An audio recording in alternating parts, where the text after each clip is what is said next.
নতুন একটা মাছ নিয়ে চলে এসেছি। আর এই মাছটার নাম কি আপনারা কমেন্ট করে অবশ্যই জানাবেন। আর আমার ঘরে এই মাছটা খেতে সকলেই ভালোবাসে। নমস্কার বন্ধুরা, আমি চলে এলাম আমার চ্যানেলে, আপনাদের স্বাগত।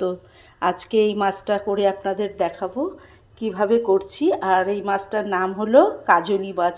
আপনারা কে কে খান জানাবেন। মাছটা আমি ধুয়ে নুন হলুদ মাখিয়ে রেখেছি। আর এই মাছে কোনো বেশি মশলাপাতি লাগে না, অসাধারণ খেতে হয়। আর আমি কিভাবে করছি সেটাই আপনাদের দেখাচ্ছি, আপনারাও এইভাবেই করবেন। আমি কড়াইতে সর্ষের তেল দিয়ে দিলাম। কড়াইটা আমার তেতে গেছে। কড়াইতে আমি সর্ষের তেল দিয়ে, এইসব মাছ একটু সর্ষের তেল দিয়ে ছাড়া ভালো হয় না, তেলটা টাতুক। আর এর জন্য আমি সবজি নিয়েছি, এই যে সবজিটা নিয়েছি বেগুন আর আলু, আর কিচ্ছু না। এটার মধ্যে একটু বেগুন দিলে খেতে ভালো হয়। বেগুন আর আলু দিয়েছি। আর এর জন্য একটা মশলা আমি তৈরি করে নিয়েছি।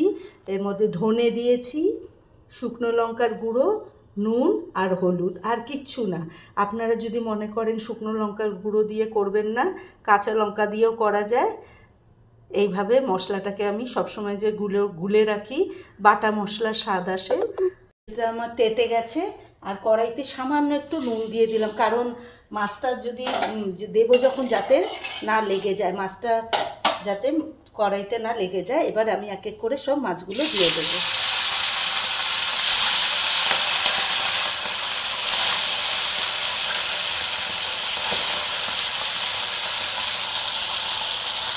মাছটার একটা পিঠ ভাজা হয়ে গেছে। খুব বেশি ভাজবেন না, আবার কমও না, এরকম ভাজবেন। একটা পিঠ আমার ভাজা হয়ে গেছে মাছের।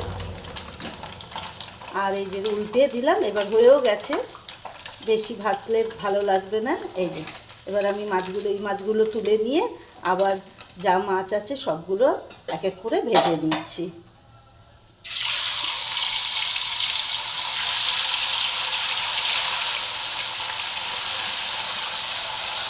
আমার মাছগুলো ভাজা হয়ে গেছে সব। আর আলু বেগুনটা আমি ভেজে ফেলেছি, ওটা আমি আর দেখালাম না। আলু আর বেগুনটা ভাজা হয়ে গেছে। এবার আমি এই তেলের মধ্যে অল্প একটু কালো জিরে দিয়ে দিলাম। দিয়ে আর এই যে মশলাটা যে গুলে রেখেছি এটাও এবার আমি দিয়ে দেবো। আমি আর আলু বেগুন ভাজাটা দেখালাম না।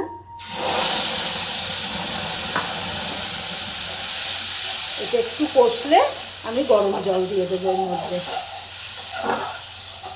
একটু বেশি ঝোল করতে হয় এই মাছের।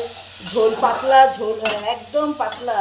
লেবু দিয়ে খাবেন, গন্ধরাজ লেবু বা কাগজি লেবু দিয়ে এই ঝোলটা গরম ভাতের সাথে মাখিয়ে খাবেন, অসাধারণ লাগে।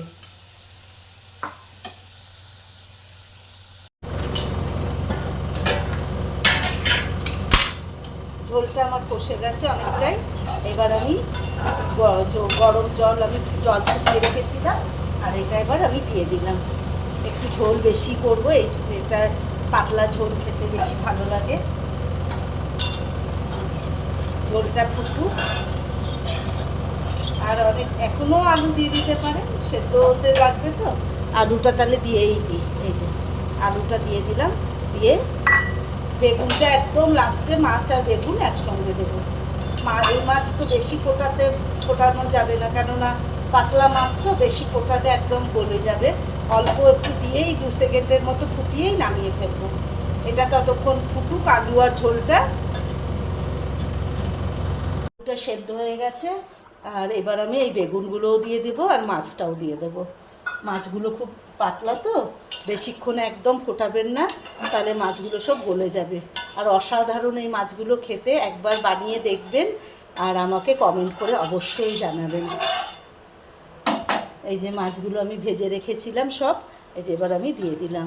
আর এর মধ্যে একটুখানি আমি দিয়ে দেবো ধনে পাতা, ব্যাস, আর কিচ্ছু না লাগবে না।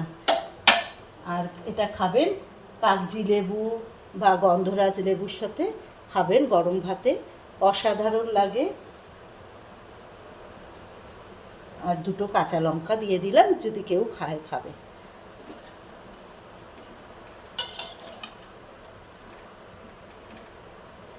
আমার এই রেসিপিটা কেমন লাগলো আপনারা অবশ্যই কমেন্ট করে জানাবেন। ভালো লাগলে লাইক, শেয়ার আর কমেন্ট করবেন। ভালো থাকবেন, সুস্থ থাকবেন আর আনন্দে থাকবেন।